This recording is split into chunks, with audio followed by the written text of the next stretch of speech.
Hello, good morning. Morning sir. Good morning sir. चलो, good. जो लोग क्लास में हैं उनको इस क्लासों का फायदा तो मिलेगा डेफिनेटली। जीआईबी के एग्जाम में या जो आप बैंकिंग में हैं, एक जनरल एडवांसेस में काम कर रहे हैं, तो जो भी डॉक्यूमेंट आपके सामने आएगा, अगर आपने ये एलआरएबी का पेपर पास किया हुआ है तो डेफिनेटली वो आपको हेल्प करता है समझने में जो डॉक्यूमेंट्स है वो क्यों है, किस एक्ट में ऐसा कहा गया है। तो इसी सिलसिले में हम लोग आगे बढ़ते हैं। हम लोगों ने कंपनी को समझना शुरू कर दिया था। कंपनी कैसे बनती है, कितने तरह की होती है, और कंपनी के पार्टनर कौन होते हैं, मेंबर कौन होता है, उनके अलग अलग राइट क्या होते हैं, वो सब हम लोग कर रहे थे। और उसी सिलसिले में अब हम पहुंचते हैं कि जो कंपनी है,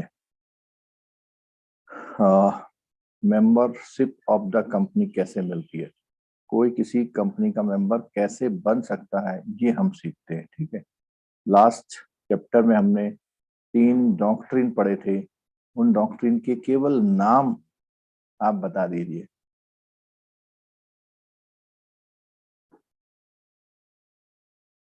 बोलिए। उन डॉक्ट्रिन के केवल नेम, क्या क्या नेम थे उन डॉक्ट्रिन के? Doctrine of ultra vires, very good. Doctrine of indoor management, very good. और डॉक्ट्रिन ऑफ कंस्ट्रक्टिव नोटिस। ठीक है। चलो, एक छोटा सा क्वेश्चन पूछ रहा हूँ।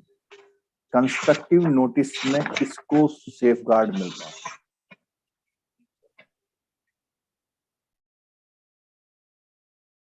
कंस्ट्रक्टिव नोटिस में किसको सेफगार्ड मिलता है? और यह है डॉक्ट्रिन ऑफ है। और इंडोर मैनेजमेंट में किसको सेफगार्ड मिलता है? बोलिए, क्यों नहीं बता पा रहे हैं? मैं थोड़ा सरप्राइज कर रहा हूँ आप लोगों से। क्यों नहीं बता पा रहे? Manish Kumar ji, good morning. YouTube में, यूट्यूब वाले बता दो अगर क्लासेस आप देख रहे हैं तो। आपको पता है इन दोनों में यही एक फर्क है, जो कंस्ट्रक्टिव नोटिस और इंडोर मैनेजमेंट, यही एक फर्क है जो दोनों को डिफर करता है। कंस्ट्रक्टिव नोटिस में कंपनी को सेफगार्ड मिलता है। कोई आके ये नहीं कह सकता साहब मुझे बताया नहीं। अरे क्यों बताएं? पब्लिक में रखा है डॉक्यूमेंट, नोटिस है आपको। इंडोर मैनेजमेंट में वो कहता है कि साहब मुझे पता नहीं। ठीक कहा उसने। क्यों? आप अंदर अंदर कौन सिग्नेटरी बना रहे हो, किसको पावर दे रहे हो, ये थोड़ी पता।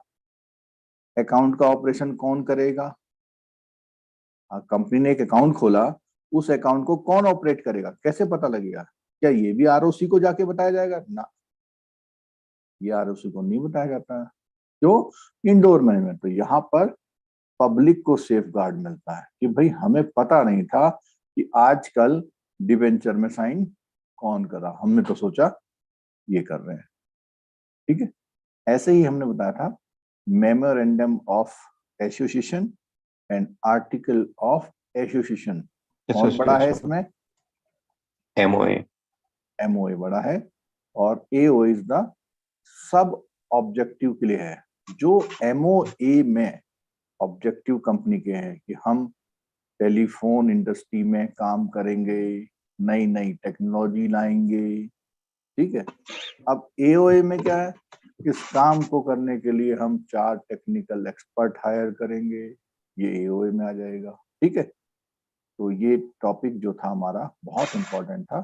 थोड़ा सा शुरू से ही हमने रामायण ना पढ़ के थोड़ा आपको इन्वोक किया है, थोड़ा सा पढ़ने के लिए मजबूर किया है, इसलिए कहानी सुनाई हमने। ठीक है। चलो, अब बात करते हैं कंपनी के मेंबर्स के लिए। तो कौन कौन मेंबर होते हैं, कैसे बनते हैं, और मेंबर कौन हो सकता है, और मेंबरशिप कब खत्म होती है, मेंबर्स का रजिस्टर क्या होता है, आपके सारे रजिस्टर्स जो होते हैं कहाँ रखे जाते हैं, ठीक है।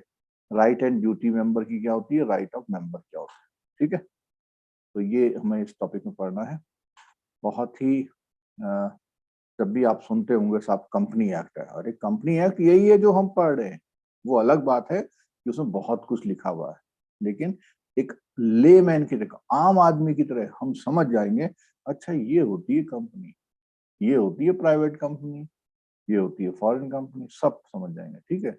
और इसी सिलसिले में ये भी पूछना चाहूंगा, क्या पिछले 4 क्लासों से कंपनी के बारे में कुछ पता लगा आपको? जोर से बोलना। Yes sir. हाँ सर। ये थोड़ा कंपनी अपना बैंक में बैठे होगे तो आपके बगल वाला जिसने जेआईबी सीआईबी नहीं किया हुआ है उससे आप ज्यादा होशियार रहोगे।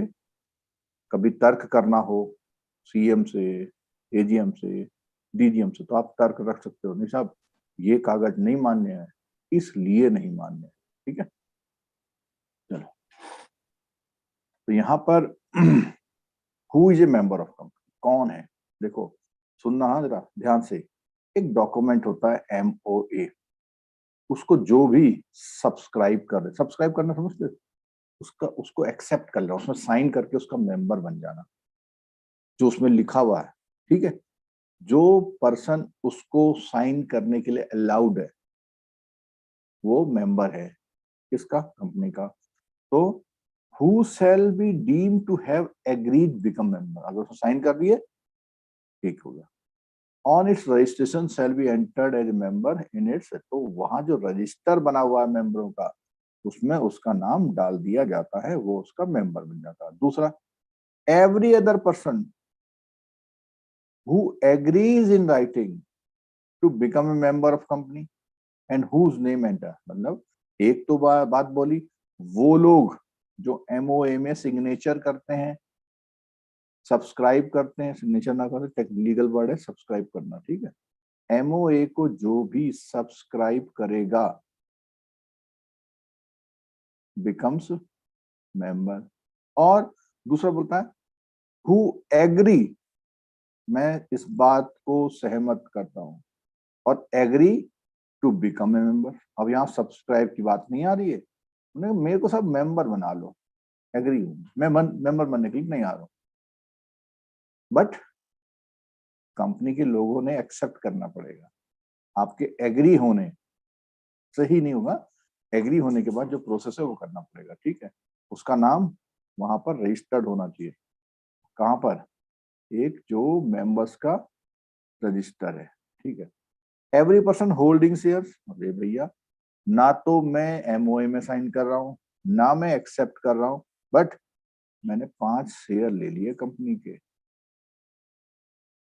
ठीक है। और जैसे ही मैं शेयर लूंगा तो whose name is entered as beneficial owner, यहाँ तो मेंबर रजिस्टर की बात की थी, यहाँ पर बेनिफिशियल ओनर की तरह, कहां पर, डिपॉजिटरी। डिपॉजिटरी क्या होती है, जहां पे शेयरों का रिकॉर्ड रखा जाता है, उसको हम बेनिफिशियरी को डिपॉजिटरी बोलते हैं, ठीक है। इस कंपनी के इतने शेयर हैं, आज ये इसके पास है, कल ये इसके पास है, ठीक है। अब पहला वाला जो था कि भाई क्या तरीके हैं मेंबर बनने के, तो अभी जो ऊपर पड़ा वही है, क्या, या तो मैं क्या कर लूं, MOA को सब्सक्राइब कर लूं, ठीक है। On registration of the company he shell be entered in the member of company in its register, यानी एक तरह से जब कंपनी क्या करती है, इनरोल करती है अपने आप को, ROC में जाती है, उस समय में MOA में जो लोग होते हैं वो उसके मेंबर है। Subscriber the member is deemed to have agreed to become member, और जो सब्सक्राइबर है, देखो यहाँ पर हमने एक बात देखी थी, सब्सक्राइब कर लिया अगर उसने तो ऑटोमेटिकली वो एग्री कर रहा है, और सिर्फ एग्री कर रहा है टू बिकम, तो वो भी होगा जब कंपनी उसको एक्सेप्ट करेगी, उसका नाम रजिस्टर करके। और agree to become member of company, neither application form nor allotment, ना जो कंपनी का मेंबर है MOA में साइन किया हुआ, ना तो उसे कोई एप्लीकेशन की जरूरत है, ना ही उसे कोई शेयर की शेयर की जरूरत जरूरत। है। 3 डायमेंशनल है, क्या है, या तो आप अप्लाई करें अप्लाई नहीं करते तो या क्या ले लें आप, शेयर ले लें। और दोनों की जरूरत नहीं होगी अगर आप पहले से क्या कर लेंगे, एमओए को सब्सक्राइब कर लेंगे। ठीक है, क्लियर हो गया। चलो, ट्रांसफर ऑफ शेयर, शेयर है आपके पास, दूसरा sorry, member by allotment of share, अगर आपको शेयर मिल जाते हैं तो आप मेंबर हो गए। Transfer of share, if a person by share of company in the open market, तो एक तो इसने जो ऊपर वाला बोला वो पहले से किसी को अलॉटमेंट है, यहाँ पर वो अलॉटमेंट ट्रांसफर हो रहा है। ठीक है, पहले वाले में तो क्या है, agree to take share by company allotment. Allotment कैसे होता है, जैसे आईपीओ आया, आईपीओ क्या है, एक तरह से शेयर अलॉटमेंट का प्रोसेस है, उसके थ्रू मिल जाए या बाजार में किसी के मिल रहे थे आपने ले लिए। Transmission of share, death of A member, देखो ट्रांसमिशन और ट्रांसफर में फर्क है। ट्रांसफर क्या होता है, एक की ओनरशिप दूसरे में जाती है। ट्रांसमिशन में क्या है, लीगल हायर सिस्टम में जाता है। जैसे if A member has not made a nomination for the shares, then surviving joint holder or his legal representative have the right to register themselves as member। कल परसों किसी ने कोई क्वेश्चन पूछा था, ओपीसी कंपनी में क्या होता है। ओपीसी कंपनी में उसकी जो कंपनी तो जिंदा है, बट उसको चलाने के लिए कौन चाहिए, उसके लीगल हायर या कोर्ट का ऑर्डर या जो उसके पीछे के लोग हैं। ठीक है, मेंबर ऑफ एक्विसेंस, मेंबर ऑफ एक्विसेंस, इसमें क्या होता है, is deemed to become a member of company if allow his name to be put in register of the members or otherwise hold himself out as a member even if there is no agreement to become a member। तो इसने दो बातें बोली है, if he allow, कोई भी बंदा ये माना जाएगा वो कंपनी का मेंबर है अगर वो अलाउ करता है कि भाई मेरा नाम भी उसमें लिख दो। Otherwise hold himself out as a member even if there is no agreement to become member।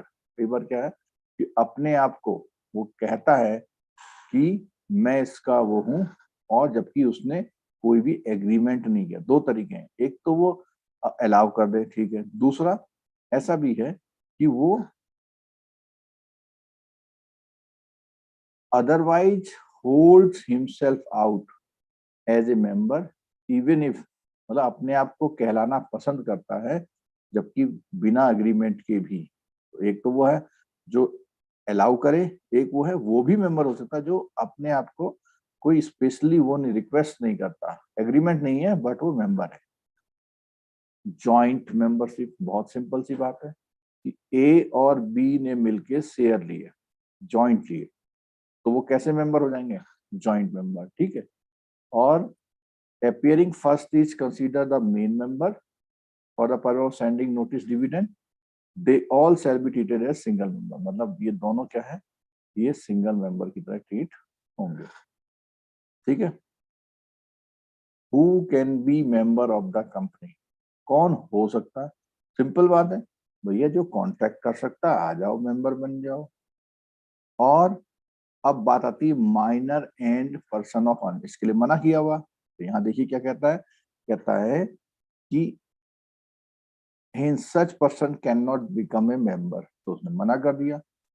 ठीक है, माइनर जो है कंपनी का मेंबर नहीं हो सकता, but a minor can not apply for an be member of company. However, ये बड़ा खतरनाक शब्द है लॉ में, पूरे 2 पेज लिखेंगे, लास्ट में 2 लाइन लिखेंगे हाउएवर, सारी कहानी खत्म। जैसे ही हाउएवर आया तो ऊपर जो लिखा था उल्टा होने वाला। क्या, minor has by mistake been recorded, कई बार गलती से बना दिया। The company and the minor have a right to rescind the transaction and remove the name from the register of the member.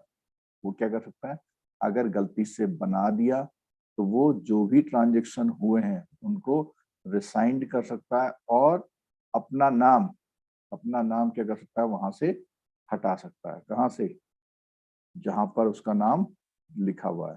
ठीक है,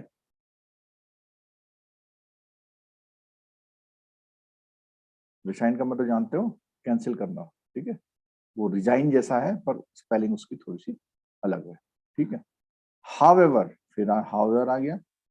minor has been allotted share, मान लो उसको शेयर दे दिए, his name is entered into register of member, he incurs no liability, मतलब भाई बनाओगे member but he incurs no liability, बिल्कुल उसी तरह से जैसे पार्टनरशिप फर्म में है, उसके बेनिफिट के लिए, ठीक है। कंपनी एज मेंबर, कई बार क्या होता है कंपनी भी मेंबर बन जाती है उसकी, एक कंपनी दूसरी कंपनी में मेंबर बन जाती है, कंपनी ने शेयर खरीद लिए, कैसे? As a company legal person it can not become member of the other company provided it is so authorise by the, देखो बहुत सुने, अगर एमओए में अलाउ है कि ए कंपनी बी कंपनी ने कुछ क्या ले लिए, शेयर ले लिए, 100 शेयर ले लिए, तो अधिकतर प्राइवेट जो कंपनियां बनाते हैं वो दूसरी कंपनी को अलाउ नहीं करते, क्योंकि वो प्राइवेट फॉर्म में उस कंपनी में जाते हैं, और अगर दूसरी कंपनी उसके शेयर ले रही है तो इसका मतलब फ्यूचर में उसका डाइल्यूशन हो सकता है, यानी और लोग उसमें एंटर कर सकते हैं और वो कंपनी को वो कंपनी भी खरीद सकती है, जैसे जगुआर टाटा, ठीक है। Partnership firm not a legal can not by share, तो पार्टनरशिप फर्म नहीं ले सकती, उसके पार्टनर ले सकते हैं, ठीक है। तो share have to be bought only in the name of individual partner, even though such shares constitute a part of the asset of the, मतलब जैसे मान लीजिए, सुनो जरा, A B C 3 partner, X corporation एक कंपनी, अब ये एक फर्म है मैसर्स एबीसी, ये शेयर लेना चाहती है तो इसको नहीं मिलेंगे, बट ए को मिल जाएंगे, बी को मिल जाएंगे, सी को मिल जाएंगे, और अगर इन्होंने पार्टनरशिप फर्म के अकाउंट से पेमेंट किया तो ये माने जाएंगे ये शेयर किसके हैं, इस फर्म के हैं, क्यों? क्योंकि partners are jointly and severally liable, मतलब वो उसके ही अधिकार में आता है। रजिस्टर्ड सोसाइटी, उसने बोला can hold a share in A company, ले सकती है। नॉन रेजिडेंट ले सकते हैं। बस फॉरेन एक्सचेंज मैनेजमेंट एक्ट का ध्यान आपको रखना पड़ेगा, ठीक है। Under the that inter alia stipulate the permission of the Reserve Bank of India, ठीक है। मतलब अगर आप बनाना चाहते हैं तो उन्हें फेमा के रूल से, अदरवाइज क्या कह रहा है उसने, कैन नॉट बिकम, बट अगर आप बनना चाहते हैं तो आपको कौन से रूल फॉलो करने पड़ेंगे, बोलो? फेमा के और आरबीआई के, ठीक है। फिक्सिशियस पर्सन, ठीक है, बेनामी आदमी, makes in fictitious name and application, ठीक है, उसने कहा otherwise includes a company to allot, register any transfer of share to him or any other person fix his name shall be punishable, ठीक है। और 5 साल के अंदर जाओगे। सीसेशन ऑफ द मेंबर, कब आपकी मेंबरशिप उड़ जाएगी, खत्म हो जाएगी, तो उसने बोला अगर आप अपने शेयर क्या करोगे, ट्रांसफर कर दोगे, मालिक नहीं रहे, शेयर फोरफिट कर दोगे, जब्त हो जाए आपके शेयर, और बेच दोगे कोर्ट की डिक्री के अकॉर्डिंग, और सरेंडर कर दोगे अपने शेयर, ठीक है। और resign the court to take, मतलब भैया वो कहोगे कोर्ट में, क्या कहो, कॉन्ट्रैक्ट में बोलोगे कि भाई मेरे पास जो शेयर है मैं उसको रद्द कर रहा हूँ on the ground of miss representation in the prospectus, कि भैया जो तुमने लिखा था अपने प्रोस्पेक्टस में जब आईपीओ लाए थे, जो लिखा था वो नहीं पाया है, मैं नहीं ले रहा, भैया लो पकड़ो अपने शेयर, ठीक है। इफ ए मेंबर एडजुडिकेटेड इंसॉल्वेंट, अगर कोई शेयर होल्डर दिवालिया हो जाए तो on the death of a member, however the estate of the deceased member remains liable until the share are registered in the name of his legal representative, क्या बोला उसने, the estate of deceased member, मतलब जब death हो गई तो उसने बोला जो उसके बदले में आएगा, एस्टेट मतलब उसके विरासत जिसको मिलती है, remains liable until the shares are registered, और भाई मेंबर की तो डेथ हो गई तो जैसे उसके नाम ट्रांसफर होंगे शेयर तो वो लाइबल होगा कंपनी के लिए, चाहे तो वो अपने शेयर सरेंडर कर दे। रिडीमेबल प्रेफरेंशियल आर रिडीम, जब आपके पास शेयर है आप रिडीम कर लिए, If the company being wound up, बंद हो रही है, member remains able to contributor is also entitled to share or surplus asset if any. तो कई बार क्या होता है, कंपनी बंद हो रही है तो उसको सारी लायबिलिटी है कंट्रीब्यूटर की तरह, और कभी कभी सरप्लस मिलता है तो उसको उसका हिस्सा मिल जाता है। रजिस्टर ऑफ मेंबर्स, अभी हमने बात की थी भैया मेंबर तो बन गए, कहाँ लिखा है मेंबर है हम, तो उसके लिए क्या बोलता है, एक रजिस्टर कीप किया जाता है, सेल कीप अ रजिस्टर। उसमें क्या होता है, आपका नेम एड्रेस ऑक्यूपेशन लिखा जाता है सब। और शेयर कैपिटल अगर किसी कंपनी की है तो share hold by each member distinguishing each share its number except such share are held in depository. तो देखो दो तरह का तरीका है शेयर रखने का, एक तो कंपनी अपने रजिस्टर में रखती है, लेकिन अब जब बाद में क्या आ गई, डिपॉजिटरी आ गई, तो आपके शेयर सर्टिफिकेट का नंबर कहाँ रखा रहता है, डिपॉजिटरी में। Date at which each person was entered, तो उसने बोला हुआ कि रजिस्टर में अगर आपका नाम चढ़ा दिया गया तो आप रजिस्टर में आ गए। Date which any person cease to be member, और वो डेट, सारी बातें आ रही है कि एक रजिस्टर है जिसमें इतनी बातें लिखी सर रहती एक रजिस्टर पुश भी रहता है ना सर कंपनी में, जो शेयर मतलब होल्डिंग और जो मेंटेन करता है उसको रजिस्टर भी बोलता है ना सर, जो एक पोस्ट है ना सर डिजिग्नेशन। अच्छा, वो रजिस्टर नहीं, उसको बोलते हैं registrar. Okay registrar, registrar of shares, मतलब रजिस्ट्रार बेसिकली कौन है, जो ट्रांजैक्शन का रिकॉर्ड रखते हैं, दे आर कॉल्ड रजिस्ट्रार। अगर जैसे हम बोलते हैं मैरिज रजिस्ट्रार, तो किसका रिकॉर्ड रखते हैं, मैरिज का।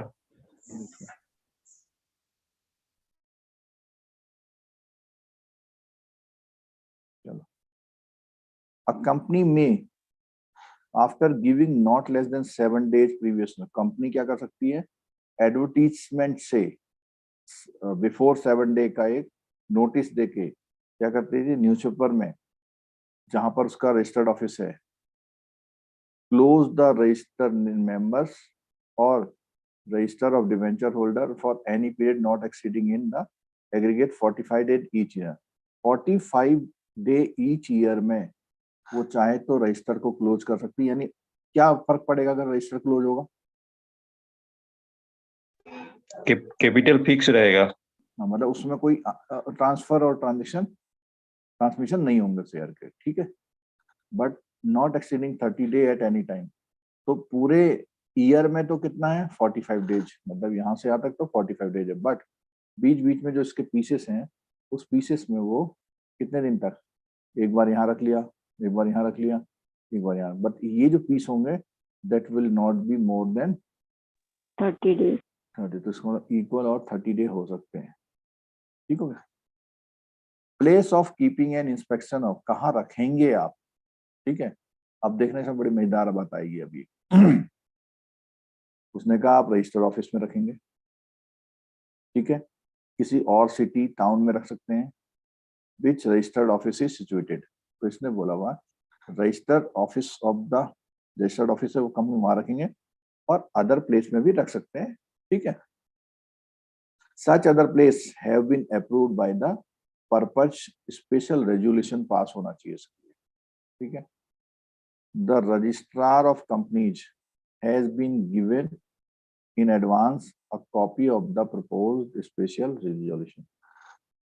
Registrar of companies has been given in advance, registrar of companies has been given, उसको बताना पड़ेगा कि भैया ये हम अब ये रजिस्टर कहीं और रखेंगे, क्यों, क्योंकि ये एक तरह से क्या है, कंस्ट्रक्टिव नोटिस वाला मामला है, मतलब ऐसी जगह रखेंगे जहां पे उसके मेंबर एंट्री करके उसको चेक कर, मेंबर, हाँ, कोई मेंबर ये नहीं कहेगा कि साहब मुझे पता ही नहीं लगा मेरा नाम कब हटा दिया उन्होंने। अगर आपके पास शेयर है तो आपको मानना पड़ेगा, आप चाहें तो वहां जाके चेक कर सकते, ठीक है। The register are to be open during business hours for inspection, अभी मैंने बात बोली, कोई भी मेंबर कभी भी जाके उसको दे सकता है विदाउट फीस, ठीक है।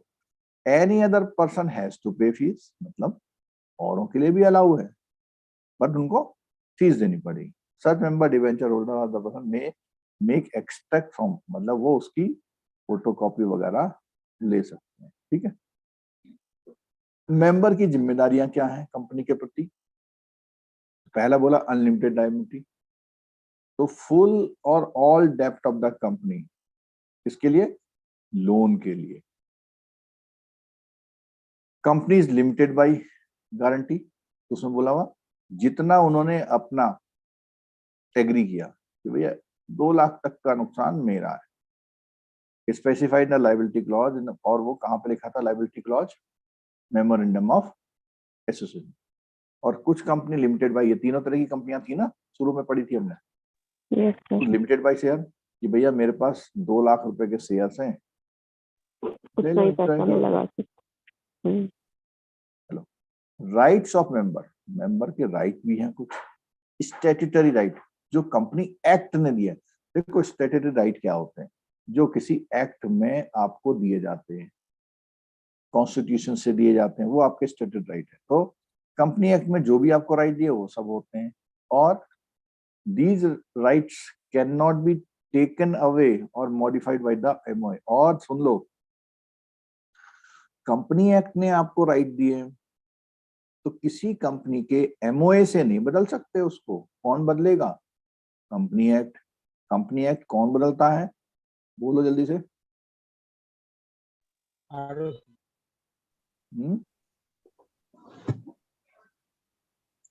A register office. Company act. अरे पार्लियामेंट बदलेगी भाई, एक्ट बनाता कौन है? Parliament. गवर्नमेंट। तो अमेंडमेंट भी वही करेगी। आरओसी तो एक कर्मचारी है, ऑफिस है, उसका काम है बस कंपनियों कागजों को संभालना वालना। ठीक है। एक्ट हमेशा पार्लियामेंट बोलती है। ठीक है। तो एमओए में मॉडिफिकेशन और ईओए में नो मॉडिफिकेशन। ठीक है। ये जो राइट है, these rights can not be taken away और मॉडिफाइड बाय द, मतलब कंपनी एक्ट के राइट इनसे नहीं बदले जा सकते कि हमने अपना एमओ में लिख लिया कि हम अपने जो है शेयर को आरओसी को नहीं बताएंगे, नहीं चलेगा काम। और कौन कौन से? Try to have new share offered in case company propose the increase capital. तो ये एक स्टेट राइट है कि आप क्या कर सकते हैं, जो नए शेयर ऑफर किए तो मेंबर्स को पहले मिलेंगे। ये राइट किसके बताए जा रहे हैं? जल्दी बताओ। मेंबर्स जो पहले से कंपनी में हिस्सेदारी रखे हुए उनकी बात हो रही है। तो भैया जब भी अलॉटमेंट आएगा तो उनको आप क्या देंगे? प्रायोरिटी देंगे। भैया 10% आपको मिलेंगे। और sir company wise voting rights अलग अलग होता है क्या मेंबर्स का? सर कंपनी का क्या, फिर से बोलना। सर मतलब डिफरेंस कंपनी का वोटिंग राइट्स अलग अलग होता है क्या मेंबर्स का? वोटिंग राइट अलग अलग होता है। ये टेक्निकल मुझे जानकारी नहीं है, पर ऐसा नहीं, मैंने कहते आज हैं एक कि नंबर ऑफ शेयर से होता है। आज सुबह एक सर ये टॉपिक पढ़ा था सर, उसमें लिखा हुआ है मतलब नेशनल बैंक का वोटिंग राइट्स एक मेंबर का 10% से ज्यादा नहीं होना चाहिए, और एसबीआई का ओनली 1% मतलब ये है जो अच्छा, पर एसबीआई एक्ट है मेंबर का। सर। हाँ, एसबीआई एक्ट में 1% उसको ये वोटिंग राइट्स, पर इसका नेशनल बैंक मतलब का आपको वोटिंग राइट जो है जब एमओए में होता होगा ये एमओए में उसमें मेंशन होता डिसाइड कर होगा लेते शायद से। होंगे। ठीक हाँ है। सर। एमओए में डिसाइड कर लेते हैं भैया इसमें आपको वोटिंग राइट कितना है। ठीक है। चलो आपने क्लियर कर दिया। तो voting right of share holder क्या होता है? अलग अलग होता है। ठीक है।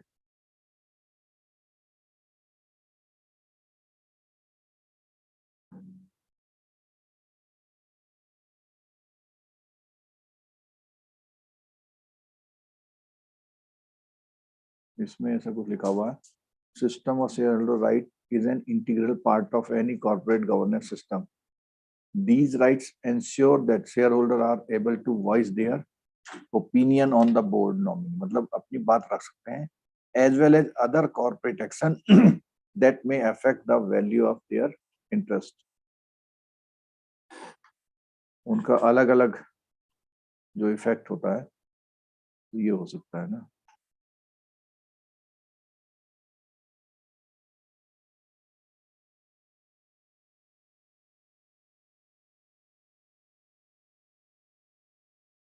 चलो, हाँ, तो हम बात कर रहे थे कि उनको अपनी जो मीटिंग होने वाली है उसके बारे में सूचना मिलना, शेयर को ट्रांसफर करना,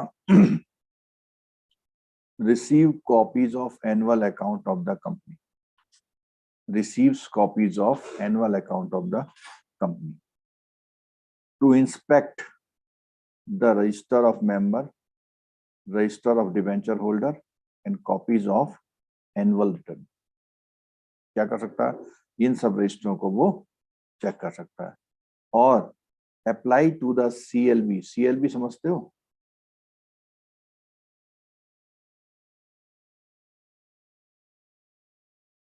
कंपनी लॉ बोर्ड, ठीक है। To call annual general meeting, वो वहां शिकायत कर सकता है कि भाई ये एनुअल जनरल मीटिंग मिलाओ, ठीक है। If the board director fails to call such, अगर वो नहीं मीटिंग बुला रहे हैं तो ये कर सकता है। To convene an extraordinary general, और वो जो एक्स्ट्रा ऑर्डिनरी जनरल, एक तो नॉर्मल हो गई और एक्स्ट्रा, एनुअल वाली तो एक बार होगी, बट एक्स्ट्रा ऑर्डिनरी उसको वो कन्वीन कर सकता है, ठीक है। Appoint the director and auditor, तो वो उसको पावर है कि डायरेक्टर और ऑडिटर को अपॉइंट करे। To approach the CLB to order an investigation into the affairs of the company, to approach the CLB to order an investigation into the affairs of the company, ठीक है। to file an petition, देखो इसमें कितनी बड़ी बात है। High court में petition file करता है, कर सकता है किस बात की? भैया कंपनी को क्या करो, बंद कर दो, गड़बड़ चल रहा है। डॉक्यूमेंट्री राइट, वो पहले तो स्टेटेड राइट थे, यानी जो एक्ट में लिखे हुए। डॉक्यूमेंट्री राइट, तो उसने बोला upon the members of the memorandum of association and article of that, तो इसमें क्या है, जो भी डॉक्यूमेंटों में लिखा हुआ, कौन कौन से डॉक्यूमेंट में लिखा हुआ है, कौन कौन से 2 डॉक्यूमेंट है जिसमें कुछ लिखा रहता है? MOA और AOA। हाँ, तो इन दोनों में जो लिखा हुआ है उसके अकॉर्डिंग कर।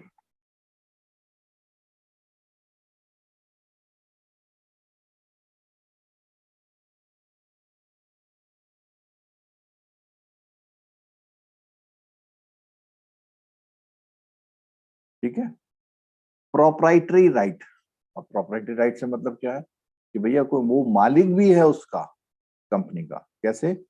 अगर to be registered as member और कंपनी रजिस्टर्ड, अगर उसका नाम उसमें होना चाहिए, उसकी कंपनी के कर्जों में कोई भी पर्सनल लायबिलिटी नहीं है। कौन सी लायबिलिटी है बताओ? अभी हमने एक जगह ऊपर पढ़ा था कि भैया कंपनी के डेट में लायबिलिटी है, वो कौन सी थी? अगर कंपनी कौन सी हो, अनलिमिटेड, अगर कंपनी अनलिमिटेड लायबिलिटी वाली है तो भैया सब देखना पड़ेगा। और अगर कंपनी अनलिमिटेड लायबिलिटी वाली नहीं है तो only for the share holding money, बस, ठीक है। वो डिविडेंड मिल सकता है, अगर AGM में उसको डिविडेंड मिलेगा, पार्टिसिपेट कर सकता है वो कंपनी के, ठीक है। आज की आप लोग की स्ट्राइक का क्या हुआ? सुना है कैंसिल हो गई, कॉल ऑफ हो गई। कॉल ऑफ हो गई है। खाली बेकार में परेशान करते हैं।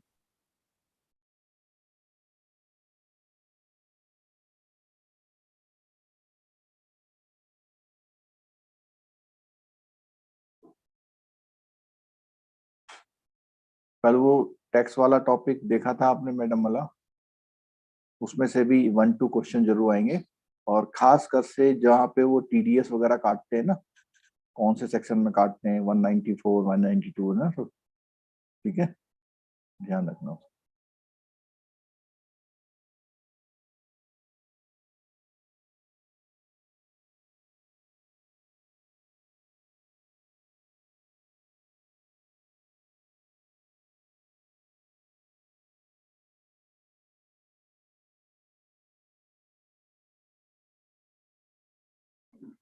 चलो, अगला है प्रोस्पेक्टस। देखो, प्रोस्पेक्टस एक बहुत इंपॉर्टेंट डॉक्यूमेंट होता है किसी भी कंपनी का।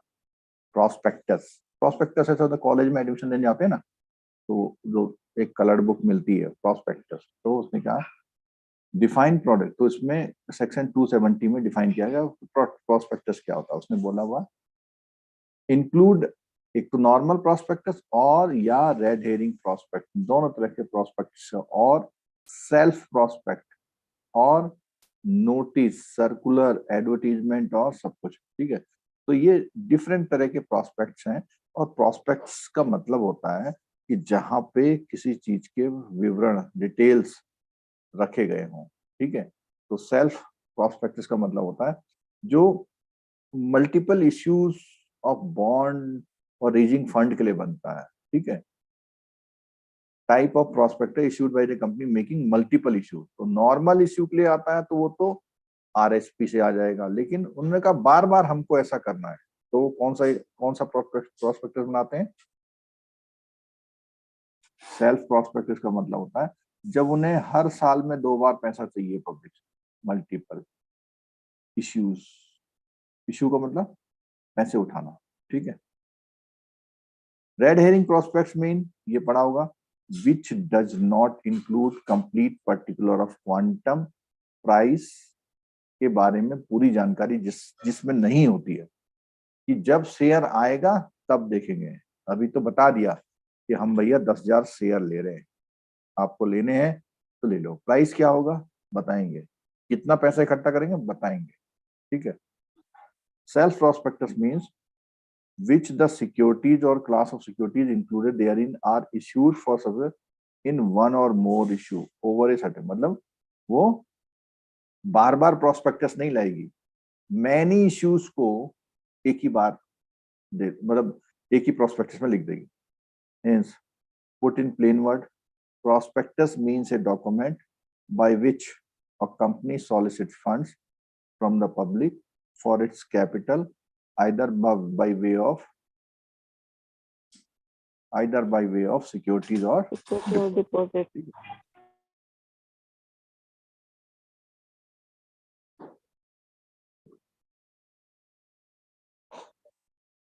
It is very clear that the private companies cannot issue prospectus. ये बात आ गई थी पहले भी कि उनको जब शेयर लेने होते हैं तो उन्हें पब्लिक में नहीं जाना है, दोस्त को फोन करेंगे, हाँ भाई 500 करोड़ है, एक कंपनी खोलते हैं, चल आ जा, ऐसे हो जाएगा। पब्लिक में जाएंगी, पूरा रूल रेगुलेशन से जाना है, ठीक है। और it is prohibited under article of association of company, it is necessary to public companies, तो और पब्लिक कंपनी के लिए जरूरी है, ठीक है। Even though share are offered to public, issue of prospectus is not, अगर मान लिया पब्लिक कंपनी भी चाहे कि भैया इश्यू करने से यार, लेकिन मैं चाहती हूँ कि मेरा क्या ना निकले प्रॉस्पेक्टस, उस कंडीशन में कब होता है?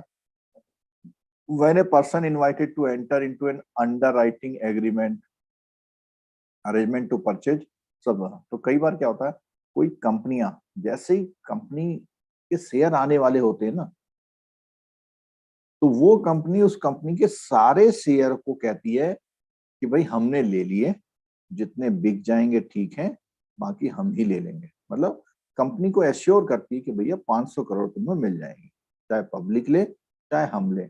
ऐसे मामले में अंडर राइटिंग एग्रीमेंट में प्रॉस्पेक्टस की जरूरत नहीं होती, क्योंकि सारी जिम्मेदारी पहले से किसी ने ले ली है। When the shares are offered only to the existing, जब आप पुराने एग्जिस्टिंग शेयर होल्डर डिबेंचर को ना पुराने मेंबर को दे रहे हो तो जरूरत नहीं है। When share debenture offered are in all respect uniform with shares of the debenture previously, जब पुराने जो पुरानी कंडीशन पे ही नए शेयर दिए जा रहे तब की जरूरत नहीं थी। Compliance with the prospectus, respect of the prospect क्या है कि आपको क्या करना है, time of issue of prospectus किस समय होगा, can be issued only after the incorporation, मतलब पहले से नहीं होगा, जब कंपनी को आप रजिस्टर्ड कराओगे तभी होगा। और क्या होगा उसमें, सेक्शन 26 में लिखा हुआ है प्रोस्पेक्टस में क्या क्या चीजें होनी है। Date of publication must be dated and ensure the prima facie evidence of the date, मतलब पता रहना चाहिए किस दिन पे आपने publication. Signature of every director of the prospectus में सारे डायरेक्टरों के साइन होने चाहिए। Application form with the prospect.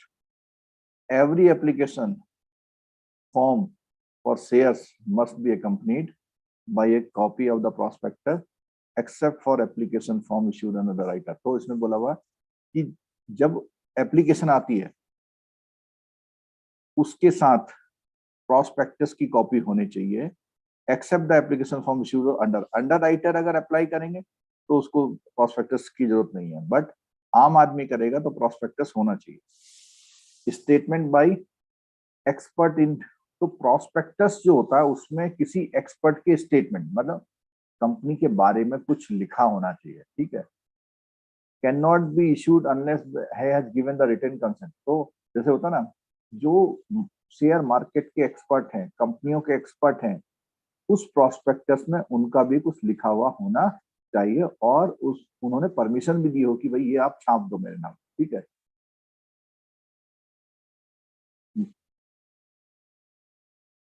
He has not with और उसके अपने कंसेंट को कब, before the delivery of the copy, registrar को कॉपी देने से पहले कहीं विड्रॉ ना करें। आज तो कहे छाप दो और कल कहे कि नहीं यार वो हटा दो, ऐसा नहीं होगा। A statement that has given and has not withdrawn its consent as false it appears, the expert must not be engaged or interested in information, ठीक है। रजिस्ट्रेशन ऑफ प्रॉस्पेक्ट, प्रॉस्पेक्टस जो होता है उसका रजिस्ट्रेशन होता है कहाँ पे, to the registrar of company which are stipulated under the company act, ठीक है। Consent of the expert, copy of the contract, appointment, remuneration of the, ये सब बातें उसमें लिखी जाती हैं। मिस स्टेटमेंट, अगर प्रॉस्पेक्टस में कुछ आपने गलत बोल दिया उसकी क्या रेमेडी है, गलत छाप दिया आपने तो क्या हो रहा है, twofold remedy, remedy against the company, remedy against the promoter, दो उसकी रेमेडी है। क्या बोलता है, promoter and expert who were responsible for they the liability can be civil or criminal। अगर आप गलत गलत छापेंगे तो आपको क्या होगा, गड़बड़ होगी। तो इसमें दोनों लाइबिलिटी है, सिविल और क्रिमिनल। सिविल लाइबिलिटी में क्या आता है, मतलब समझ रहे हो कि जो प्रॉस्पेक्टस आप छाप रहे हैं, पब्लिक के लिए दे रहे हैं, उसमें मिस रिप्रेजेंटेशन या मिस स्टेटमेंट नहीं होना है। आपने कहा कंपनी का 5,000 करोड़ का टर्नओवर है, पता लगा 2,000 करोड़ का ही टर्नओवर है, ठीक है। Civil liability, civil liability, civil liability में क्या है, remedies against the company if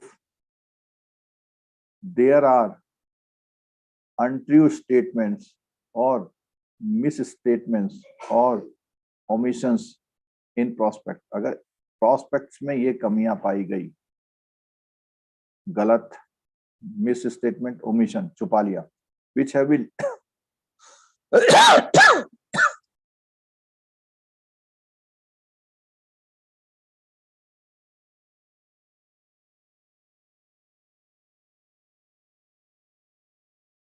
any shareholder debenture holder to buy the share। तो उसमें क्या होगा, दो काम कर सकता है।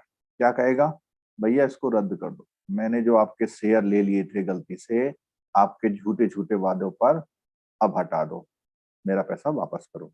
और वो क्लेम कर सकता है क्या, कि भैया मुझे नुकसान हुआ, इतना पैसा मैं कहीं और लगाता तो मुझे ये हो जाता, ठीक है। तो ये तो हुआ कंपनी से आपको जो लाभ मिलने वाला, ठीक है। Remedy against the promoter expert who were responsible, अब उनके ऊपर बात आई।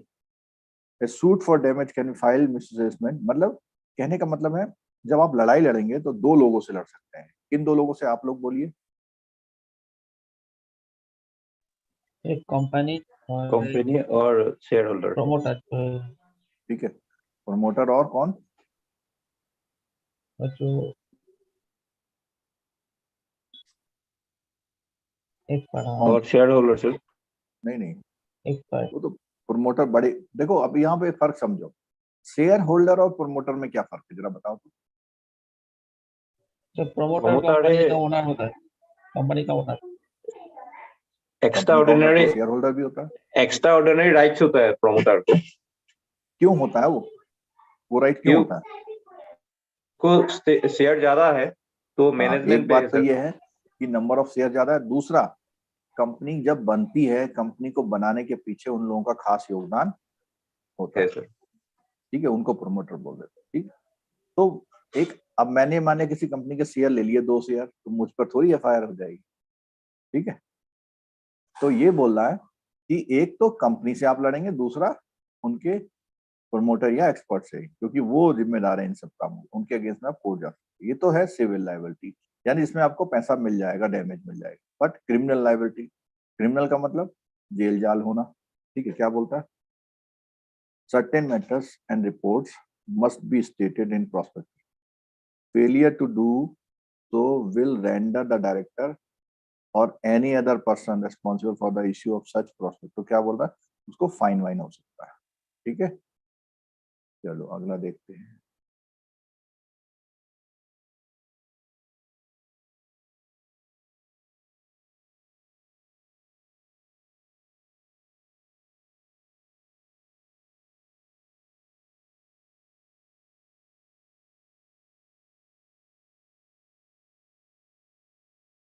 अगला है यूनिट डायरेक्टर्स कौन। तो आज जैसे ही हम ये डायरेक्टर्स वाला कंप्लीट करेंगे तो हम इस नतीजे पे आ जाएंगे कि भैया हमारा जो कंपनी का मामला है वो कैसा हो गया, पूरा ओके हो गया। कंपनी वाला मामला पूरा हमारा, कंपनी कैसे बनती है, कौन होते हैं, क्या होते हैं, उसकी डॉक्ट्रिन क्या क्या है, सब कुछ इसमें शामिल हो जाएगा, ठीक है। और कोई भी, जितने भी लोग आप हो, बिल्कुल लापरवाही नहीं करें। एलआरबी में 80-80 नंबर आ जाते हैं अगर आप पढ़ते हैं तो, क्योंकि पीपीबी से शुरू होती है इसकी पढ़ाई, और करते करते हम इतने दिन से पढ़ रहे होते हैं, तो हमें ये काफी हेल्प हो जाती है इसमें, ठीक है। तो मैं उम्मीद करता हूँ कि कोई भी लापरवाही नहीं करेगा, और अगर आप छुट्टी उट्टी लिए हैं तो जो भी कुछ है पढ़िए।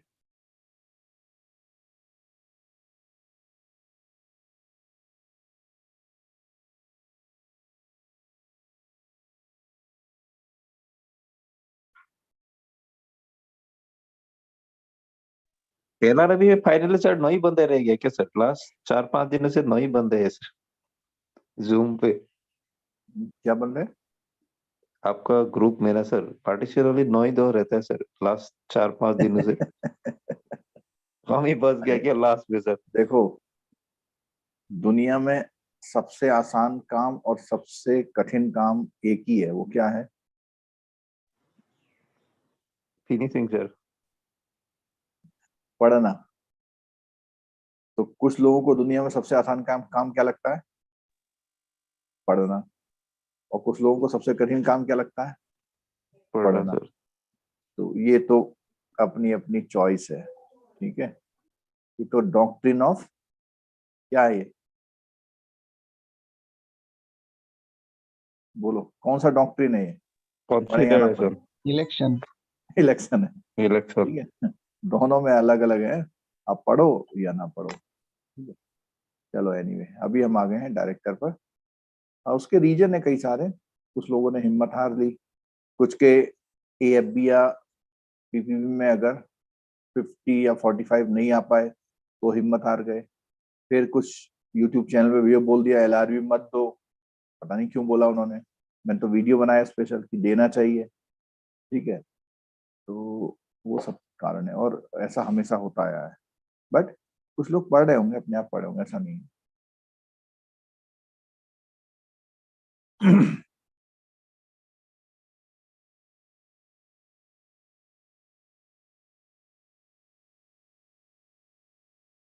चलिए, डायरेक्टर्स।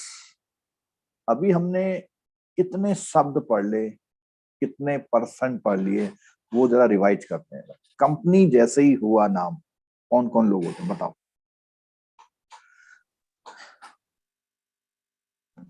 फर्स्ट तो प्रमोटर। प्रमोटर हो गया, ठीक है, और बोलो? मेंबर। मेंबर हो गया, और बोलो? मेंबर के ही अंदर कौन आता है? Share holder. Subscriber, subscriber. Share holder, ठीक है। और कौन होते हैं कंपनी में? डायरेक्टर। एम्प्लॉय। एम्प्लॉय तो आएगा कि एम्प्लॉय भी चलो मान लो, होते ही है भाई, कोई कंपनी चलेगी तो एम्प्लॉय होंगे। और अभी एक पीछे नाम आया था, कौन? चेयरमैन। ये जो चेयरमैन और जीएम सीएम होते हैं ना, ये एक तरह से डेजिग्नेशन होते हैं। क्या होते हैं? डेजिग्नेशन। ठीक है, वो किसी को बना दे वो। और कौन होता है?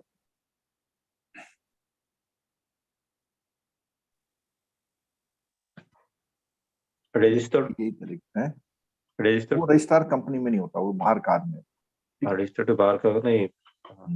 नहीं, जो शेयर का मेंटेन करता है ना सर, किसको कितना देना है, एलोकेशन वाला। हाँ, वो रजिस्ट्रार होता है। रजिस्ट्रार रजिस्ट्रार होता है। ठीक है, वो अब ऐसे तो बोल दो कि वो, अगर देखा जाए तो बेसिकली होता तो वो क्लर्क होता होगा। हाँ, वो एम्प्लॉय होगा। एम्प्लॉय होगा। ठीक है, चलो। तो यहाँ पर इसके बारे में बहुत लंबा चौड़ा लिखा हुआ है, इसको हमें देखना है। इसमें से 2 क्वेश्चंस आपके इस चैप्टर से आ सकते हैं। ठीक है, तो देखिए क्या चीजें हैं। सबसे पहले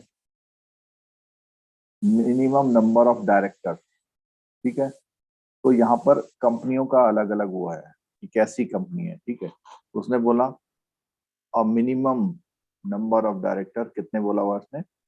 number of 3 director in case of public company, 2 director in case of private company, 1 director in case of, ये तो कोई दिक्कत है ही नहीं। ठीक है, maximum of 15 director, maximum of 15 director. ठीक है,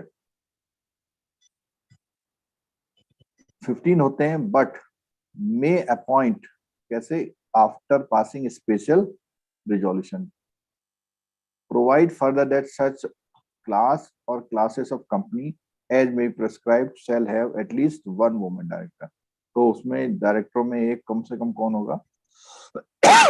1 women डायरेक्टर होगा। ठीक है,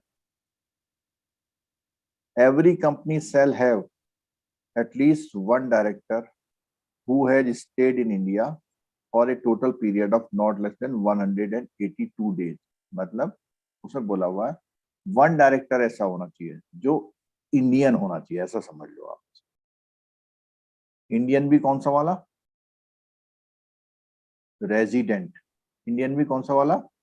रेजिडेंट। यानी अगर मान ले 10 लोग हैं, 10 में से 9 एनआरआई हो सकते हैं, बट एक यहाँ का होगा। ठीक है, every listed public company shall have at least 1/3 total number director as independent director. तो 1/3 कैसे होंगे? इंडिपेंडेंट होंगे। And the central government may prescribe the minimum number of independent director in case of the class of company. और independent director के लिए power किसको दी हुई है? सेंट्रल गवर्नमेंट को। कम ज्यादा भी। तो जो कंपनियों में डायरेक्टर अपॉइंट होते हैं ना, उनकी बात हो रही है। ठीक है, तो 2/3 नॉट लेस देन 2/3। अच्छा, यहाँ एक पॉइंट रह गया था हमारा कि कम से कम एक होगा, लेकिन अगर 10 हमारे डायरेक्टर हैं तो उसमें से इंडियन वाले कितने होने चाहिए? कम से कम 2/3 7। ठीक है, कम से कम 7 डायरेक्टर कहाँ के होने चाहिए? जो इंडिया में रहते हैं। यानी 1/3 डायरेक्टर कहाँ से लिए जा सकते हैं? फॉरेन से। ठीक है, अच्छा। सर वो हाँ, ये जो वुमेन डायरेक्टर के बारे में बताया कि मिनिमम 1 होना चाहिए, उसका कोई मैक्सिमम नंबर है क्या? मैक्सिमम कभी नहीं हो सकता, नहीं तो जेंडर वो आ जाएगा ना क्लॉज में अच्छा, कि भैया क्योंकि ये ऐसा क्या है कि हाँ। सर इस पे एक क्वेश्चन है सर, जो पिछली बार ऐसा एक इंडिपेंडेंट क्वेश्चन डायरेक्टर आया होता है था। सर, क्या जो था? इंडिपेंडेंट डायरेक्टर होता है, क्या वो अपॉइंटी होता है क्या सर सेंट्रल गवर्नमेंट से? सेंट्रल गवर्नमेंट को पावर है अपॉइंट करने की इंडिपेंडेंट डायरेक्टर। हाँ, ना वही बोल रहा हूँ, वो मतलब शेयर होल्डर जो से प्रोमोटर मतलब का नहीं नहीं है, वो जैसे एज अपॉइंट। आरबीआई में है ना, आरबीआई में कुछ डायरेक्टर बाहर से अपॉइंट होते हैं ना। आरबीआई में भी सेंट्रल गवर्नमेंट चाहे तो बाहर से डायरेक्टर, इसी तरह किसी भी कंपनी में सेंट्रल गवर्नमेंट को पावर है बाहर से डायरेक्टर अपॉइंट करने की।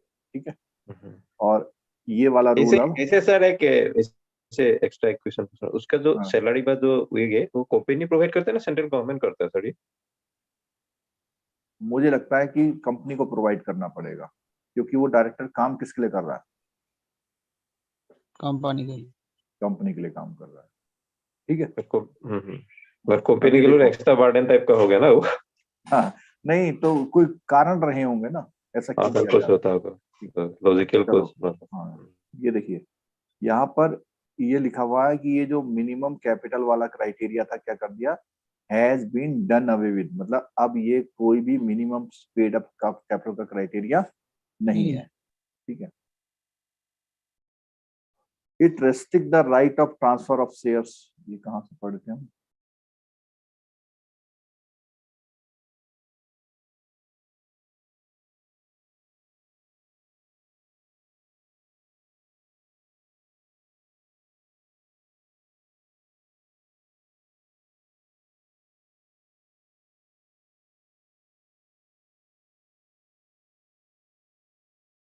ये पेड अप कैपिटल के बारे में था, तो ये अब रेलिवेंसी नहीं है सारे पॉइंट की। ठीक है, बट इसकी है, limits the number of member 200। किस कौन सी कंपनी में 200 होते हैं? प्राइवेट। अच्छा हाँ ठीक है, ये जो दोनों पॉइंट हैं ये कौन सी कंपनी के बारे में लिखे हुए हैं? प्राइवेट लिमिटेड, क्योंकि वो किसी को भी जो शेयर होते हैं बाहर ट्रांसफर नहीं कर सकते। नहीं। ठीक है, और अगर वो करना है उन्हें, that where 2 or more person hold 1 or more share in the company jointly, they shall for the purpose of the clause be treated as single member। हाँ ऐसा हो सकता है, जैसे मान लिया बताऊं, ए और बी मिल करके किसी कंपनी के 100 करोड़ के शेयर रखते हैं, तो अभी हमने पढ़ा था कि जॉइंट मेंबरशिप में कितना माना जाता है वोटिंग राइट में इसको? 1। 1। तो ऐसा हो सकता है कि ये इसमें से बी कहे कि भाई मेरा नाम हटा दो, सब कुछ किसके नाम रहने दो? ए के नाम।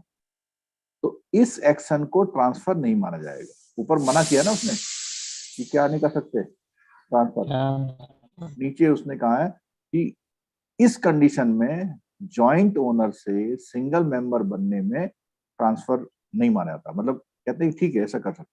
ठीक है, persons who are in the employment of the company, person who are having been formally the employment of the company were member of the company while that employment and have continued to member after the employment ceased shall not be included in the number। तो इसने कहा जो company के जो कौन member होते हैं, employed होते हैं, उसको क्या नहीं माना जाता है? शेयर होल्डर नहीं मानता है।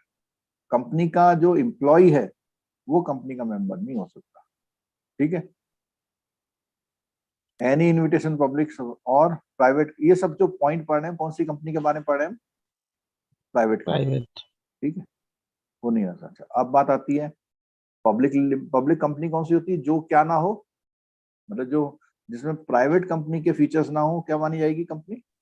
Public public company. कंपनी। ठीक है, और उसमें ये गलत है, पेड अप कैपिटल वाला सारा हट गया। ठीक है, subscribers to memorandum deem to be director, देखो जितने लोग क्या करेंगे, मेमोरेंडम को क्या करेंगे, सब्सक्राइब करेंगे, उनको क्या माना जाएगा? Director. Subscribers of the memorandum who are individuals are deemed to be the directors of the company until the directors are duly appointed in accordance with the act। तो क्या बोलता है हमें? Subscribers of the memorandum who are individuals are deemed to be director of the company until the directors are fully appointed, duly appointed हो, मतलब उनको appoint भी, एक तो उन्होंने सब्सक्राइब कर लिया मेमोरेंडम, बस उन्हें क्या करना पड़ेगा? अपॉइंट भी करना पड़ेगा। तो इसने बोला हुआ कि appointment of director and proportion of those who are to retire by rotation. तो उसमें क्या होता है कि कुछ लोग क्या होते हैं, डायरेक्टर रिटायर होते रहते हैं। इसमें बहुत अच्छे अच्छे पॉइंट आएंगे, अभी देखना क्या बोलता है। At least 2/3 of its total number of director of a public company. तो उसने क्या बोला कि provide for a retirement of all director at every annual general meeting, at least 2/3 of total number of director or private company which is subsidiary of the public company have to be, क्या करना पड़ेगा? Person whose period of office is liable to determination by retirement by rotation, appointment by the company general meeting। तो इसमें क्या होता है, rotate होते हैं। जैसे उनकी एक डायरेक्टर का अगर उन्हें वो करना है तो रीअपॉइंट करना पड़ता है। क्या करना पड़ता है?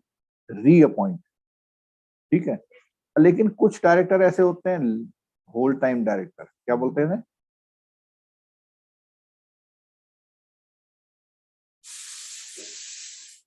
जो होल टाइम डायरेक्टर होते हैं उनका रिटायरमेंट नहीं होता, बट अदर जो डायरेक्टर होते हैं उनका क्या होता है, रोटेशन में जो एजीएम होती है ना, एनुअल जनरल मीटिंग, उसमें क्या होता है, 2/3 जी sir. Director of the company.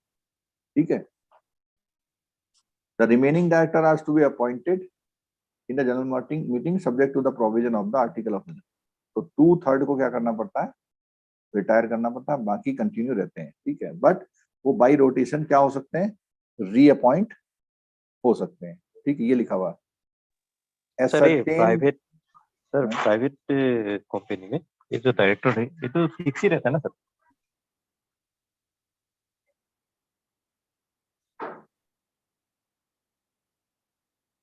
नहीं, प्राइवेट कंपनी सुनो, जैसे चेयरमैन। ये ना वो प्राइवेट कंपनी नहीं, दूसरी प्राइवेट कंपनी है। सुनो, of A private company which is a subsidiary of public company, उसके बारे में बात कर रहा है।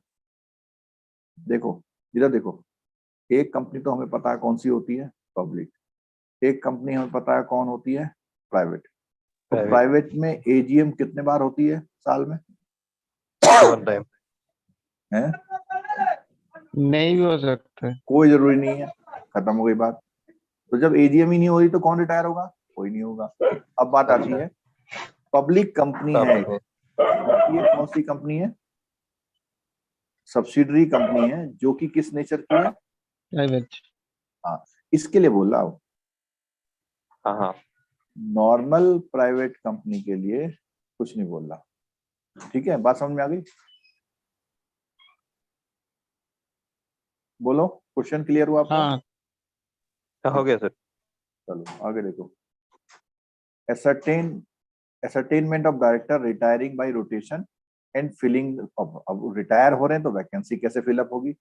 Who are to retire by rotation at every annual general meeting are those who have been longest in now। अब मान लिया एक आदमी 8 साल से डायरेक्टर चल रहा है और हमको कितने लोगों को रिटायर करना है,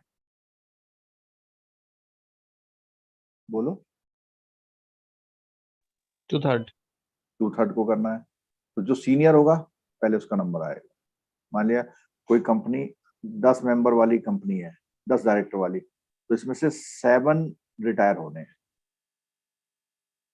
और कौन होंगे? जो सबसे सीनियर होंगे। ठीक है, but between persons who become director on the same day, those who are retired determined by law. अब कई बार क्या होगा, पता लगा 8 के 8 डायरेक्टर एक ही दिन में भर्ती हुए, एक दिन में होगा तो कौन सीनियर हो, कोई नहीं, तो उसमें क्या होगा, लॉटरी से डिसाइड होता है, पर्ची निकालना। ठीक है, the retiring director can also be reappointed, this does not include the independent director. अब समझ आई कि 60 डायरेक्टर निकल जाएंगे तो 7 कौन से आएंगे, या तो अवेलेबल होने चाहिए या उन्हीं को क्या कर लिया जाएगा, रीअपॉइंट। reappoint, वो उनका नंबर ऑफ डायरेक्टर का मामला चलता रहता है। ठीक है, right of person other than retiring director to stand for director, मतलब अब ये तो कह रहा है जो रिटायरिंग हो रहे हैं उनकी तो बात हो गई, उनको रीअपॉइंट, लेकिन कोई मैं भी तो डायरेक्टर बनना चाहता हूँ, तो उसमें क्या है, मेरे क्या राइट है? Every individual intending to be appointed as director of the company shall make an application for the allotment of director ID। तो अगर कोई डायरेक्टर बनना चाहता है तो उससे पहले क्या लेने के आना पड़ेगा, जैसे पेन नंबर होता है ना, ऐसे ही होता है। ठीक है, जैसे पेन नंबर होता है ऐसे ही ये होता है। हमने ये बताया था एलएलपी जब रजिस्टर्ड होती है तो उसमें भी एक नंबर होता है, क्या था, पार्टनर डीपीआईएन था, क्या नंबर था भूल गया, याद आ रहा किसी को? एक डीआईएन बताया था, डीआईएन तो होता है इन केस ऑफ कंपनी, एक डीपीआईएन था, पार्टनर आइडेंटिटी, डीपीएन। हाँ, ठीक है, चलो। The central government shall with 1 month from the receipt of the application allotted a director identification number, any person eligible for appointment office of director in any general meeting, it's not less than 14 days before the meeting। Meeting से 14 दिन पहले उसको directorship का number होना चाहिए। ठीक है, himself with other member intend to propose that, और अदर लोग उसको प्रपोज करेंगे, क्या है, as a director gives a sign notice of, वो कंपनी को कहेंगे भैया हम इसको क्या बनाना चाहते हैं, डायरेक्टर, और उसको 1 लाख रुपए की फीस भी देनी पड़ेगी, या कंपनी ने जो भी डिस्क्राइब की है, ठीक है। If the person propose to get selected director gets more than 25% of total valid vote cast either on so on है, तब इसमें क्या है, वो कहते हैं ना, हाथ उठाते हैं, हम तैयार हैं, और इतने लोग तैयार हैं, इतने लोग तैयार, तो कितने होने चाहिए, मोर देन 25% जो वोट देने वाले आए हैं, अगर किसी को डायरेक्टर बनाना है तो कम से कम कितने लोग होने चाहिए, 25, more than 25. मोर देन 25, ठीक है। मैक्सिमम नंबर ऑफ डायरेक्टर, ठीक है। A company can have a maximum number of 15 directors, and to increase this number, the approval of central government is required. क्या होता है इसके लिए, a company can have a minimum number of 15 directors, and to increase this number, the approval of central government is required. ठीक है।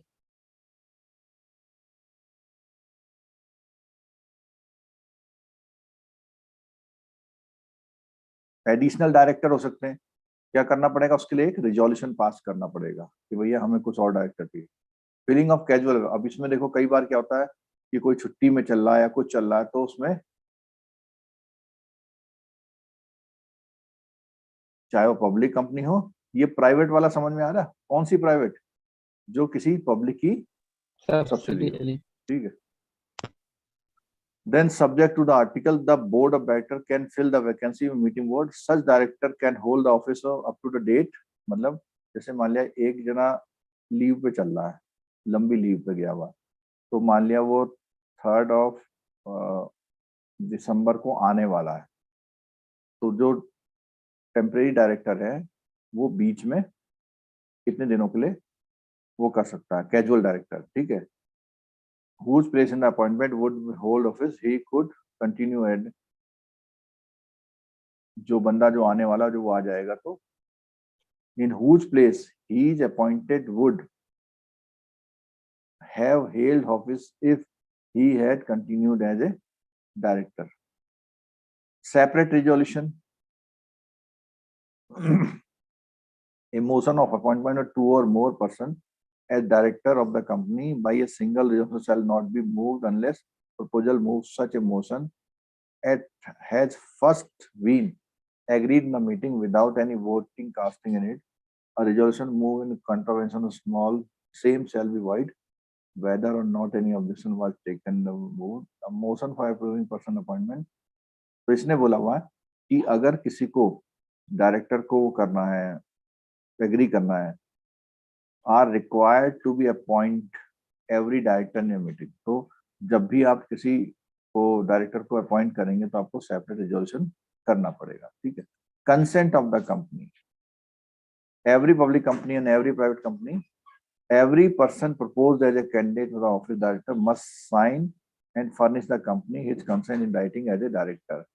This does not apply to director retiring by rotation. देखो जो rotation में दोबारा से आ रहे हैं तो उनको एप्लीकेशन देने की जरूरत नहीं है, अदरवाइज जो फ्रेश आ रहे हैं उनको क्या देनी पड़ेगी, एक एप्लीकेशन देनी पड़ेगी। रजिस्ट्रार ऑफ द कंपनी की कंसेंट लेनी पड़ती है, ठीक है। A person can not act as a director unless, जब तक रजिस्ट्रार क्या करे उसको परमिट नहीं करता है। तो उसने कहा दिस डज नॉट, कुछ लोगों को अप्लाई नहीं होती, जैसे डायरेक्टर रीअपॉइंटमेंट वाले के लिए आरओसी से नहीं पूछना पड़ता, एडिशनल और अल्टरनेट डायरेक्टर के लिए भी पूछना नहीं पड़ता। Person named as a director of the company under its article of first, तो जो डायरेक्टर स्टार्टिंग में थे उनके लिए नहीं पूछना पड़ता। क्यों? क्योंकि जब स्टार्टिंग में थे तो पहले ही आर्टिकल ऑफ एसोसिएशन में हमने बता दिया था मिस्टर सो एंड सो हमारे क्या होंगे, डायरेक्टर। ये आ गया देखो whole time director. Whole time director में क्या होता है, include a director in a whole time employment of the company. No company can appoint or reappoint any person its managing director, whole time director, or manage for a term exceeding 5 years at a time.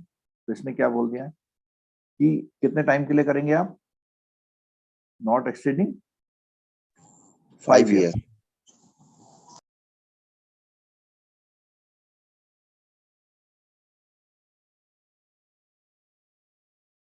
इसमें एक शब्द आया हुआ as it's क्या, एक तो director है, दूसरा कौन है ये? एक तो डायरेक्टर है, दूसरा कौन है ये? Managing director MD. हाँ, ये मैनेजिंग डायरेक्टर अलग है। मैनेजिंग डायरेक्टर जो होगा वो कितने साल से ज्यादा नहीं होगा? 5 साल से ज्यादा नहीं होगा। 5 years.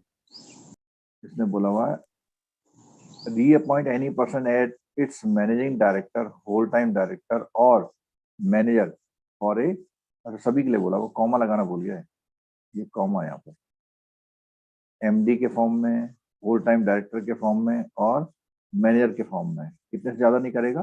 5 साल। Provided that no reappointment shall be made earlier than 1 year before the expiry of the, इसने एक बात बोल दी है, जैसे मान लिया 5 साल है, 1 2 3 4 5, तो अगर उसे रीअपॉइंटमेंट करना है तो कहां से करना पड़ेगा? 1 साल पहले से, ये लिखा ना, 1 year before the expiry of the term, मतलब 4th year से पहले डिसाइड करना पड़ेगा कि ये आदमी क्या होगा, क्या किया जाएगा, रीअपॉइंट किया जाएगा। ठीक है। क्वालिफिकेशन शेयर, तो क्वालिफिकेशन शेयर ये होते हैं कि अगर आपके पास इतने शेयर हैं तो आप क्या बन सकते हैं? डायरेक्टर। तो ये कहाँ लिखा रहता है ये बात? आर्टिकल ऑफ एसोसिएशन में लिखा रहता है कि भाई अगर आपके 50 शेयर हैं तो आपको क्या बना देंगे हम? Director. This requirement is not applicable to a private company unless it is subsidy of the public company. ठीक है। There are certain disqualification under the which a person shall not be capable of being appointed director company. He has found, तो अभी simple बात है, unsound mind का नहीं होना चाहिए, कोर्ट ने मना ना किया हो, इंसॉल्वेंट ना किया हो, कोर्ट ने क्या किया हो, he has been convicted by a court any offense involving moral turpitude and sentence in respect of the imprisonment, he has not paid the call money for the shares। देखो कई सारी बातें, जो कंपनी ने कहा भैया 10 लाख रुपए लाओ, नहीं लाया, कंपनी की जरूरत नहीं दिया उसने। दूसरा, वो कहीं इम्प्रिजनमेंट में ना रहा हो, पर ये इम्प्रिजनमेंट में भी बोला हुआ मोरल टर्पिट्यूड, मोरल टर्पिट्यूड मतलब कोई नैतिक आधार पर वो उसने ऐसा कोई काम ना किया हो जिसमें उसे क्या हुई हो, सजा, तो उसको हम क्या नहीं बना सकते? डायरेक्टर नहीं बना सकते। मैक्सिमम नंबर ऑफ डायरेक्टरशिप,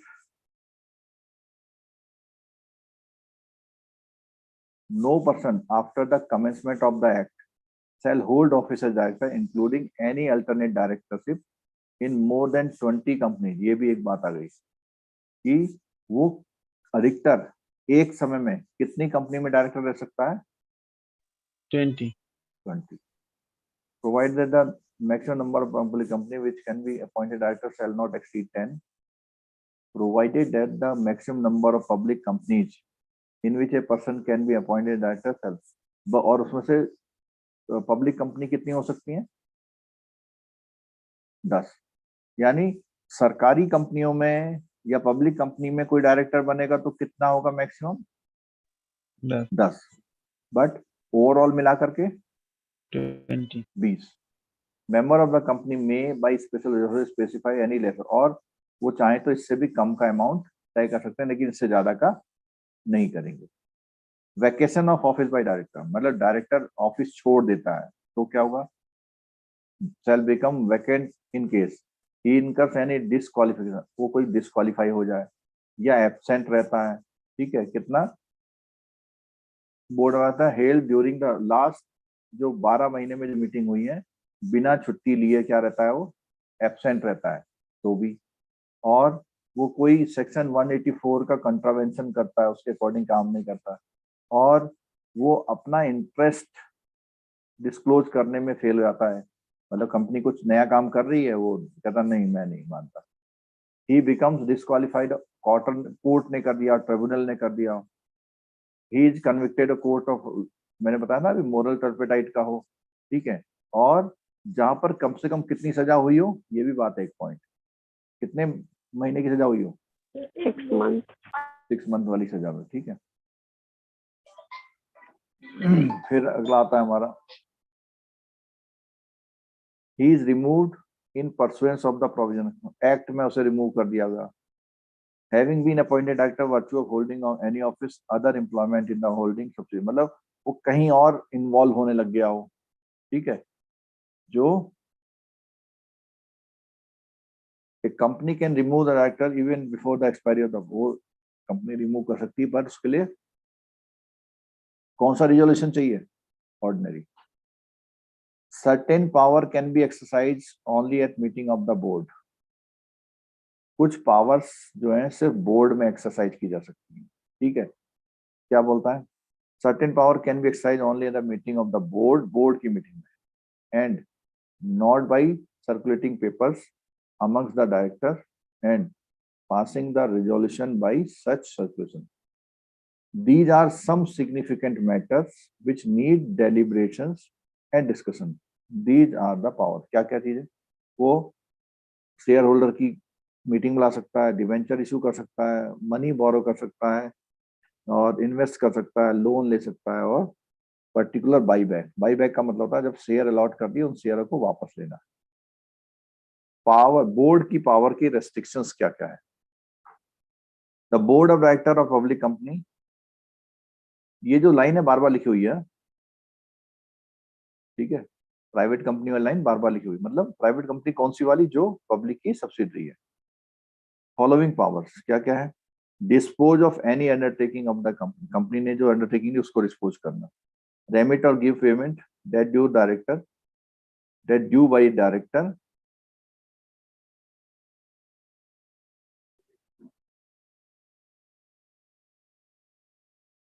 यहाँ पे कॉमा ब्रैकेट, अच्छा पूरा ही ब्रैकेट है। Remit or give time for repayment of any debt due to director, डायरेक्टर को जो पैसा देना है उसके लिए कुछ समय दे सकता है, ठीक है। इन्वेस्ट अदरवाइज ट्रस्ट सिक्योरिटी में इन्वेस्ट कर सकता है। Borrow money excess on the aggregate in paid up, paid in capital, paid up जो कैपिटल है उससे ज्यादा क्या कर सकता है, वो मनी बोरो कर सकता है, ठीक है। contribute to charitable or other fund directly relating to the business of the company or the welfare of the employees, an amount more than 50,000 or 5% of its average net profit during the 3 immediately proceedings, ये नहीं कर सकता, ठीक है। Loan to director, देखो ये बहुत बढ़िया पॉइंट आ गया। No company shall directly indirectly advance any loan to director or any other person whom the director is interested, मतलब किसी ऐसी कंपनी को भी लोन नहीं देगी, जैसे बंदे को भी लोन नहीं देगी जिसका लगाव किसके साथ हो, डायरेक्टर के साथ, ठीक है। और give any guarantee or provide any security in connection with a loan taken by director, any other person to whom director is interested, तो उससे जुड़े हुए लोगों को नहीं कर सकते, आप क्या नहीं कर सकते, लोन नहीं दे सकते। वो कॉन्ट्रैक्ट कर सकती है कुछ डायरेक्टरों के साथ, उसने बोला हुआ no company shall enter into any contract or agreement with the related party or director relative or key manager person, मतलब जो खास लोग हैं। ऊपर तो बोला उनको लोन नहीं देगी, यहाँ पर क्या कह रहा है कि उनके साथ क्या नहीं करेगी, बोलो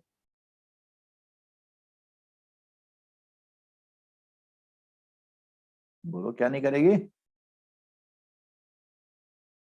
कॉन्ट्रैक्ट नहीं करेगी, ठीक है। तो अगर करना होगा तो उसे क्या करेगी, consent of the board of directors given by resolution meeting, इसके लिए एक स्पेशल प्रस्ताव लाना पड़ेगा, ठीक है। और यहाँ पर एक पॉइंट और था,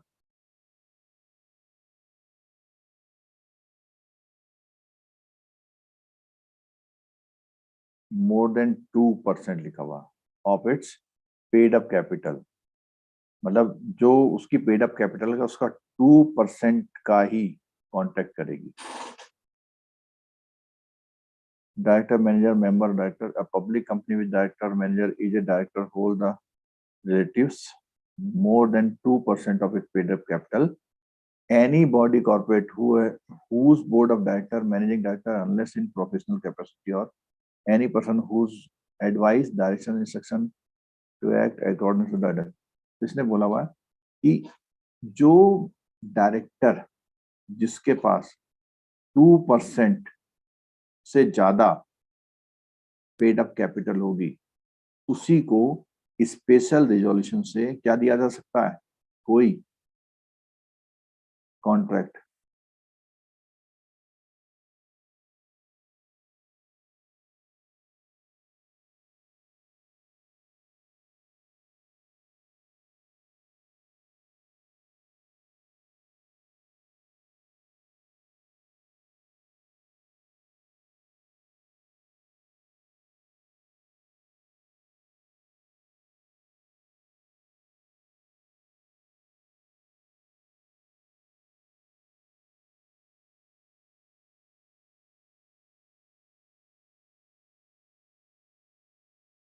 अच्छा, ठीक है, ये बोल रहा है कि कोई ऐसी कंपनी आ गई जिसमें डायरेक्टर ने कितने परसेंट शेयर ले रखे हैं, 2%, उस कंपनी को तो कॉन्ट्रैक्ट दे देंगे, लेकिन अगर उसने 2% से ज्यादा के शेयर उस कंपनी में ले रखे हैं तो उस कंपनी का कॉन्ट्रैक्ट उसको नहीं मिलेगा। क्यों? ये माना जाएगा कि वो उसमें क्या करेगा, इन्फ्लुएंस कर देगा, ठीक है, उसमें रेट वगैरह वो गड़बड़ कर देगा। अल्टरनेट डायरेक्टर का मतलब क्या है, कभी कभी क्या होता है, जो ओरिजिनल डायरेक्टर है उसके लिए एक अल्टरनेट डायरेक्टर बना दिया जाता है, ठीक है। During the original director absence present not less than 3 month, अगर वो 3 महीने से अगर ज्यादा एब्सेंट रहता है तो उसकी जगह पे कोई अल्टरनेट डायरेक्टर लाया जा सकता है। Compensation for loss of office, जो डायरेक्टर हैं उनके बारे में बात हो रही है। क्या बोलता है, director who are manager are eligible to compensate for the loss of office if they are removed from director except in case of like were guilty in the fraud. अगर वो फ्रॉड वगैरह में उनको निकाल दिया जाएगा तो जो भी नुकसान हुआ होगा वो उनको देना पड़ेगा। बट यहाँ पर हमने पढ़ा था, आपको ध्यान होगा कि डीआरटी के तहत अगर कोई कंपनी का डायरेक्टर अपॉइंट किया जाता है तो वो लॉस के लिए जिम्मेदार नहीं होता है, ठीक है। चलो, हम लोगों ने ये कंपनी के बारे में आज इसको निपटा दिया है, और शाम को मिसलिनियस टॉपिक रिवीजन के साथ हम लोग कल मैदान में उतरेंगे, एग्जाम देने जाएंगे, ठीक है। और जो लोग छुट्टी में हैं वो लोग तैयारी करिए। Manish Kumar ji good morning, AJS जी गुड मॉर्निंग, ठीक है। और JIB पास करिए आप लोग सब लोग।